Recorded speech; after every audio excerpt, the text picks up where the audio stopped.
Good to come in here after a win. It's good to be home in our in Bobby Dodd and go out and get a win. Obviously, you challenged the guys during the week in a lot of areas.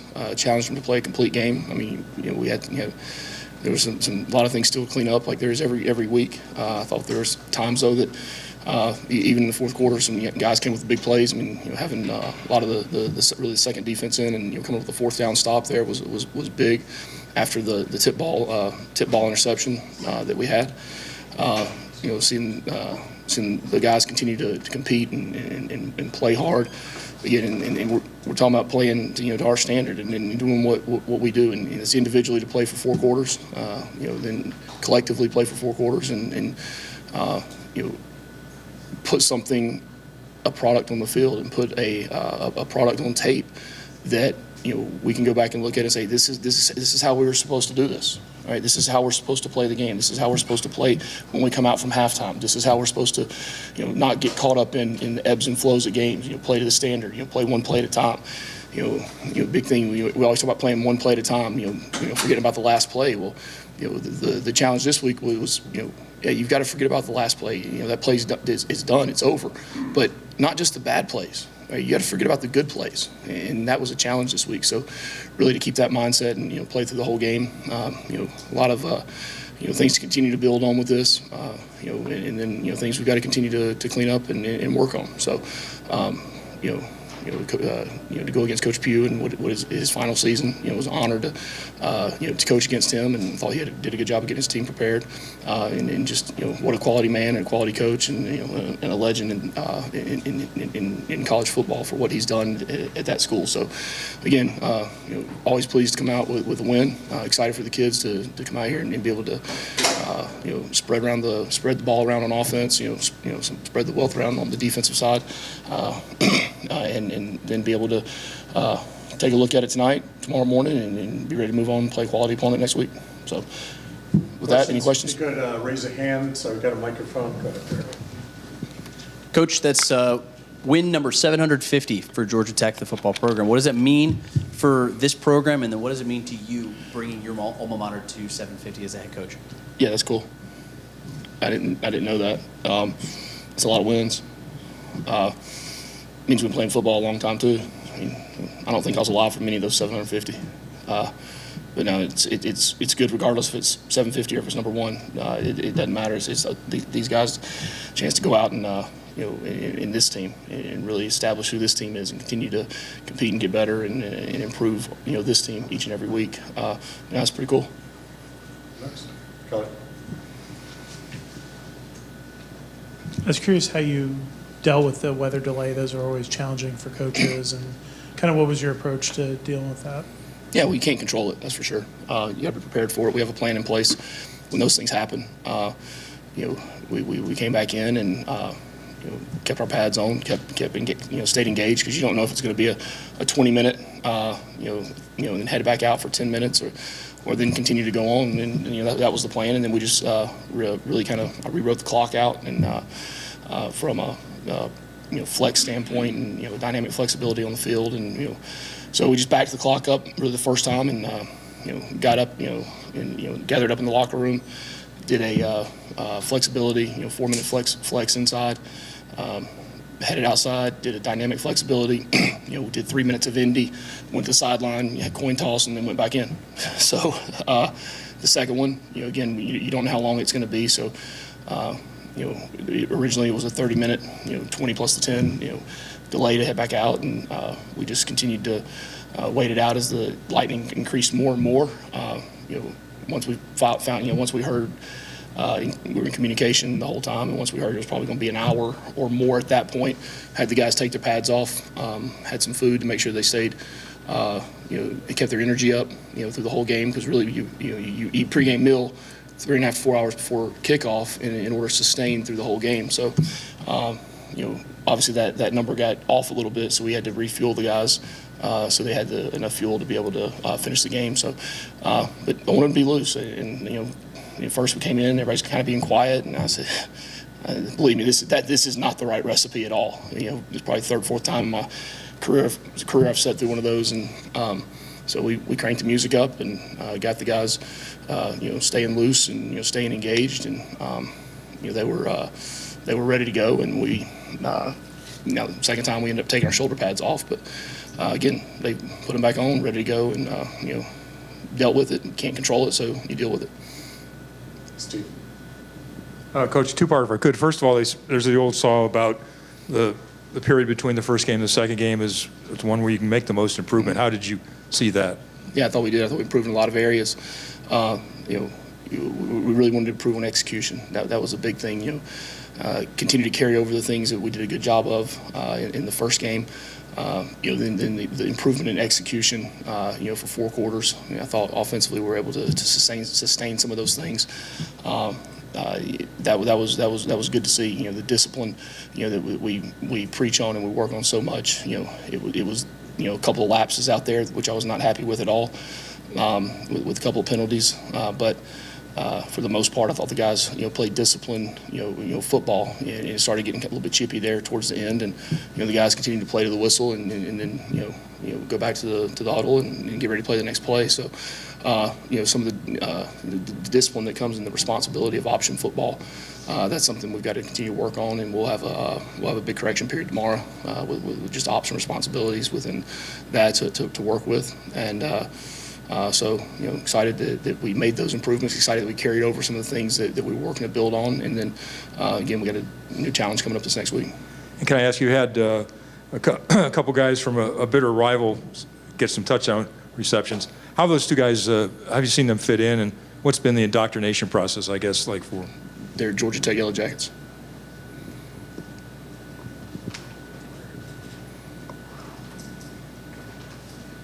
Go ahead, Rob.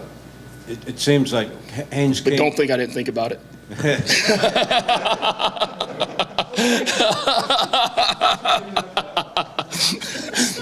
Yeah. No. It was in jest, and when Dom caught his today and he came over, I said, "Now you're official." Yeah. So Haynes came out there after all that long delay, took advantage of what was given to him. I think he's completed 12 of his first 15, and that really set the tone for the offense for the day. And he did what he had to do out there. What did you see from his performance today? exactly what you said. That was a good job. No, it's that's what you ask the quarterback to do. We want to be completion driven. We want to be able to work our shot plays in, to be able to set our shot plays up, gather information as we're playing the game offensively. I think Buster does a good job of calculating those shot plays. Be able to hit on them. There was a couple we left some change out on the field. We did. There was a couple. We had to overthrew the deep post a little bit to Eric there early in the third, and had one more that we could have cashed in on a flood concept, and but overall I think he's continuing to improve. He's a quarterback that can run, but at the same time he's looking to throw the ball then run, not looking to just run and throw if it's there. So he's delivering the ball nice. He's making some really good throws. Standing in the pocket, going through his progressions, directing the offense, taking information from the sideline, which is a huge plus at that position, to be able to come to the sideline, take the information from your coach, and then being able to to use that moving forward to the rest of the game. Reggie? Oh, I'm sorry. We'll go back to you. Go ahead. Coach, you mentioned sustainability. I'm curious, was that kind of where that message came from playing play-by-play? How did you kind of get you guys to keep that same kind of energy throughout the entire game and continue to push, even as the score got out of hand? Yeah, I mean, there is no score to us, and that's the challenging part. Right? They're talking about play your play, play to our standard, play the way that we want to play football, play one play at a time, and not looking at a scoreboard, because inevitably they always do. But there were some things that I did, and things that the coaches did, that made sure that there was no thought that there was a scoreboard. You probably would have thought we came out at halftime when we were getting beat by the same score. Hey, Coach, congrats on the win today. And Trey and Jamal had a hell of a day out there today. Both of them ran for a combined 200 yards. And one question I wanted to ask you was, coming into this game, what things did you see in the locker room or in practice where these guys were getting more energized and electric and ready to go out on the field and make plays? Because today they were really great explosive playmakers. They were, and they have been. Jamal's somebody that's he's a matchup guy. Whether he's at running back, at receiver, catching the ball at space. His value on special teams. I mean, he's playing a lot of snaps right now, and he's able to do things with the ball. And he's tough.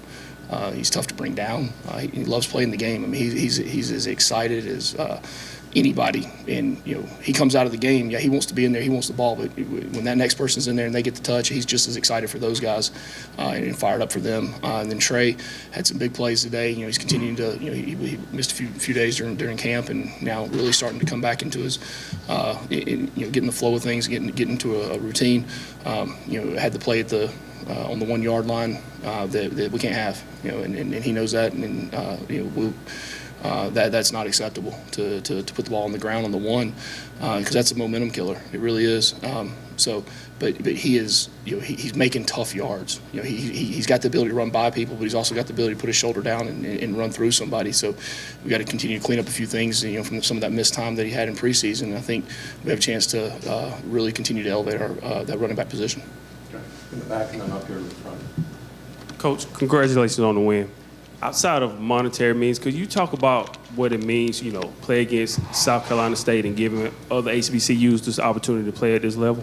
Yeah, I think it's outstanding. I mean, it's something that we want to do, continue to do moving forward. We want to be able to play HBCUs every year here in Atlanta. I think it's great for the promotion of the game, for the promotion of the schools. Give those guys an opportunity to play on a big stage. Give our guys an opportunity to understand, what it's about and the history behind it. So all in all, it's something that we believe in here. It's something that we will continue to do, and look forward to the upcoming games.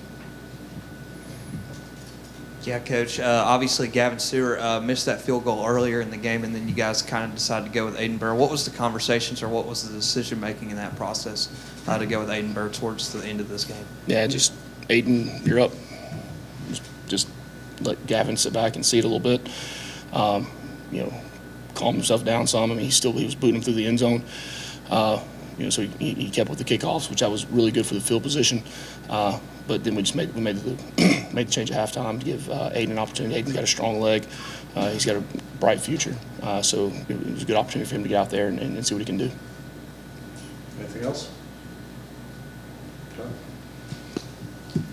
It seemed like maybe the one negative was still some missed tackles in space and a couple plays where maybe they get a third down conversion or move the sticks where you could have got off the field. Did you feel like you saw progress there today? Is that just something that it's more repetition, more guys seeing it? Yeah, we definitely saw progress. We saw progress in really all three phases.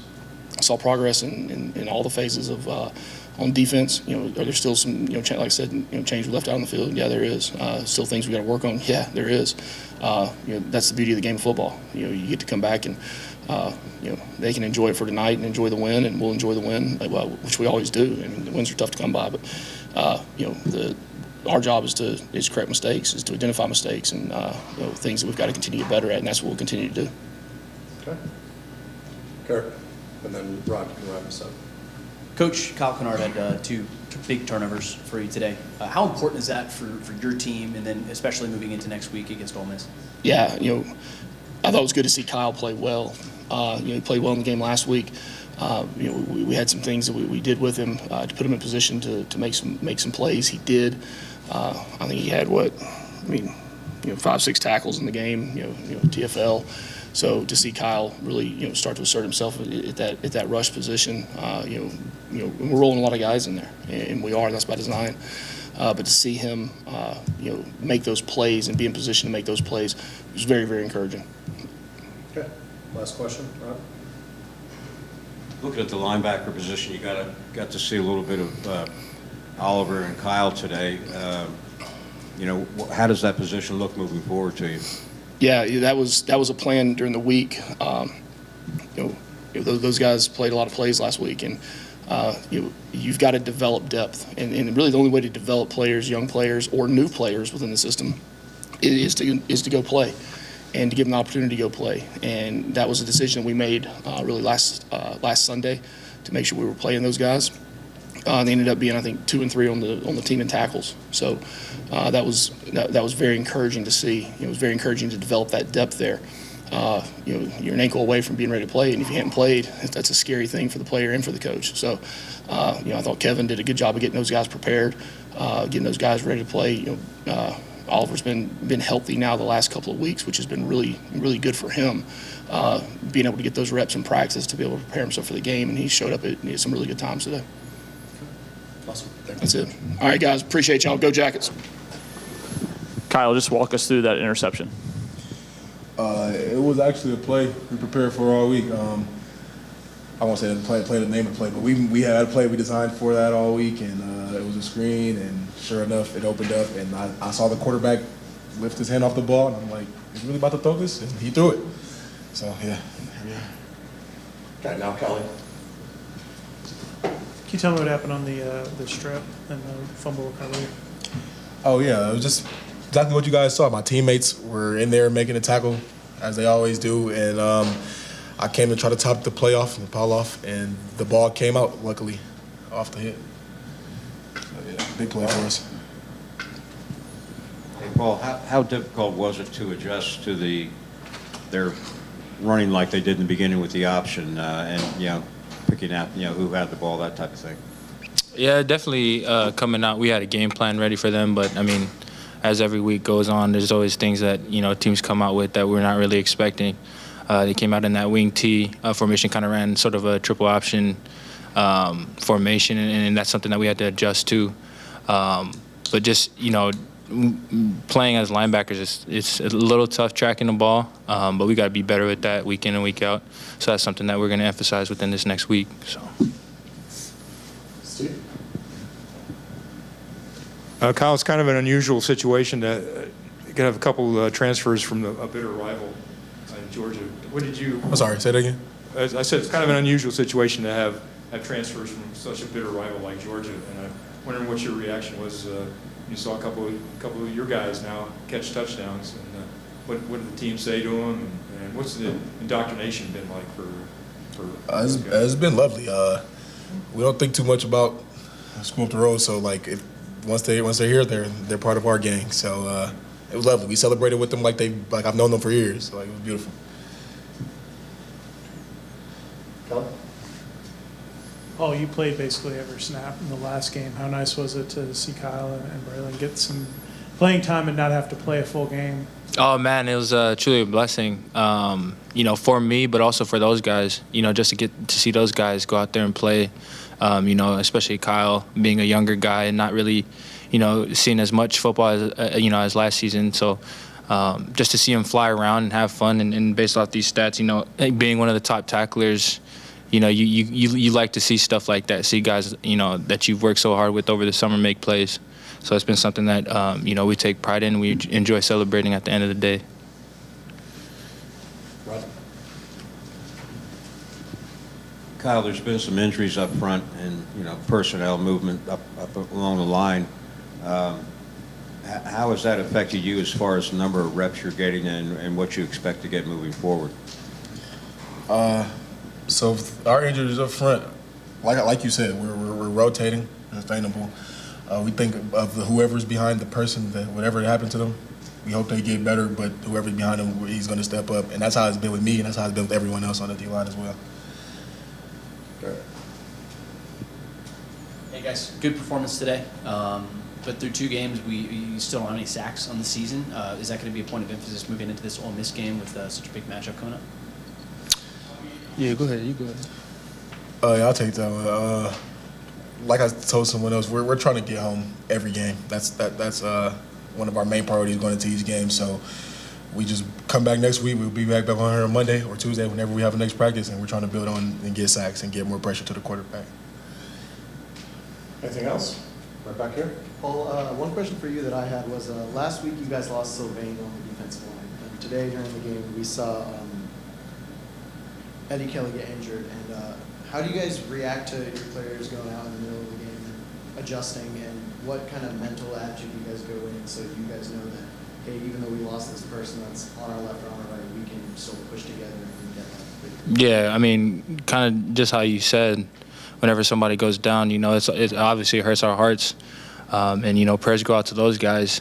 But we also have the mentality on defense to, you know, be the next man up mentality. Whoever, you know, regardless of the age, regardless of experience, you know, that guy's prepared to, you know, just plug into where we lost a player and be able to fit in with the scheme, just like, you know, how Sylvain and you know, Eddie were. So, I mean, as far as, you know, missing a beat, that's something that we try to take pride in when guys go down. So. Anything else? All right, we'll bring the offensive guys in. Thank you, guys. Appreciate it. Do you mind sharing what Coach just told you? I'm gonna keep that between me and Coach. Figured I'd ask. Kelly.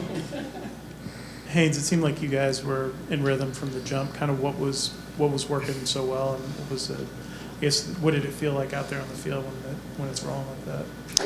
I mean, this week we honed in and we preached about execution. You know, looking back this past week with Louisville, I mean, what stopped us was ourselves, execution. So we honed in on it and we preached it every day, every rep, and showed out this week. I mean, we still left some stuff out there, and then the drives that we didn't finish, it was up to us. We messed it up. Lack of execution right there. Yeah, Haynes, obviously you had another big game, obviously almost over 300 yards passing again for your second straight game almost. Just talk about what you've seen and what you've kind of gained and grown on this past week. Like, what's something that you've been kind of honed on this past week to kind of help grow you in this offense? I mean, it starts every rep. It doesn't matter if you're going against a scout team or your own defense. When we go good on good, I mean, throwing the ball, even on routes on air, you got to simulate like tight coverage. If you simulate tight coverage every rep, when it is tight coverage, you will be able to make that throw. And like I said, it's just execution. The more experience you have with everybody, the more reps you get, the better we're going to be. Chad? Haynes, can you give us some insight into Coach Winke's relationship with you, especially in game, what you guys are talking about, what you guys are going over in between series? Yeah, we have a little system.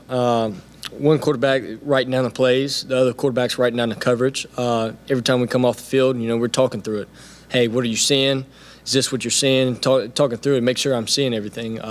If I'm not, he'll address the situation and going about that business. But I don't think that's happened yet. But Jackson. This is for either one of you guys. Y'all were 5 of 6 in the red zone today, giving you 2 straight weeks of being pretty efficient and getting the ball in the end zone or scoring. What have y'all been able to do to get that done? Honestly, Coach Buster Faulkner, he did a great job this week of preaching execution when we get down into the red zone. So that's been a whole prime or a whole establishment for getting that inside of our minds, execution. So getting down there and getting the job done has really been big this weekend. It's going to continue forward.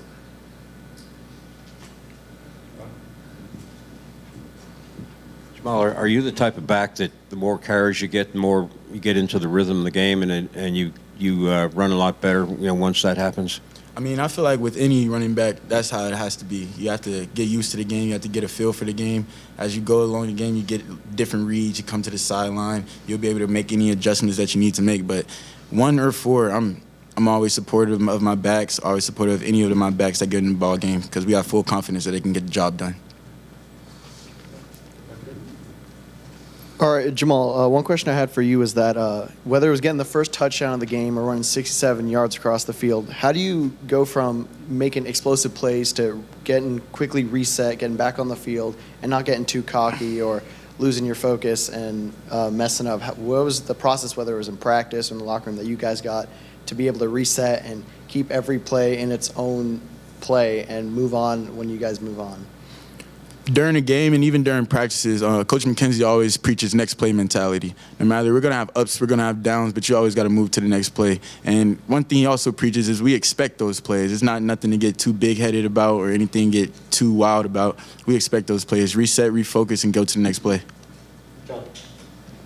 Jamal, can you talk about what were you told before you went out on the field in the long run before the half? It seemed like that situation where you just kind of want to be careful and then you bounced it out and got the long run. But kind of what was the instruction before you guys went on the field? I mean, as a running back, ball security is job security. So first thing first is take care of the ball. I had a defensive end slam in. I seen him through my peripheral, made the move, and just did what I do.